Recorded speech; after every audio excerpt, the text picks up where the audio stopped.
আসলে স্ত্রীর জন্য স্বামীর চেয়ে আপন কেউ হয় না, আর স্বামীর জন্যও স্ত্রীর চেয়ে আপন কেউ হবে না। স্ত্রীকে নিয়ে মাঝে মাঝে আকাশের তারা দেখবেন, এটা সুন্নত।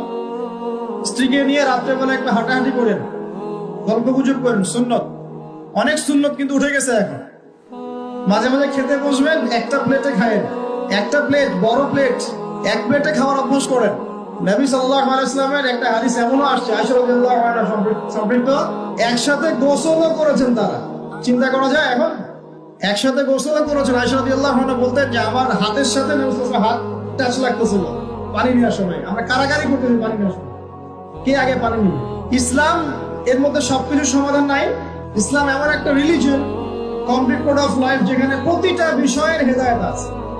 এমনকি পরিবারের এই ছোট ছোট বিষয়গুলো, স্ত্রীকে মাঝে মাঝে হাতে খাইয়ে দিবেন, সুন্নত, নেকি পাবেন। সবচেয়ে উত্তম খরচ সেটা, যেটা আপনি আপনার পরিবারের পিছনে করেন। গোলাপ ফুল দেখছিলাম, ফুল টুল দেখেন, মাঝে মাঝে ওয়াইফকে দিবেন, দিয়ে ভালোবাসার এজহার করবেন, বলবেন আমি তোমাকে অনেক ভালোবাসি।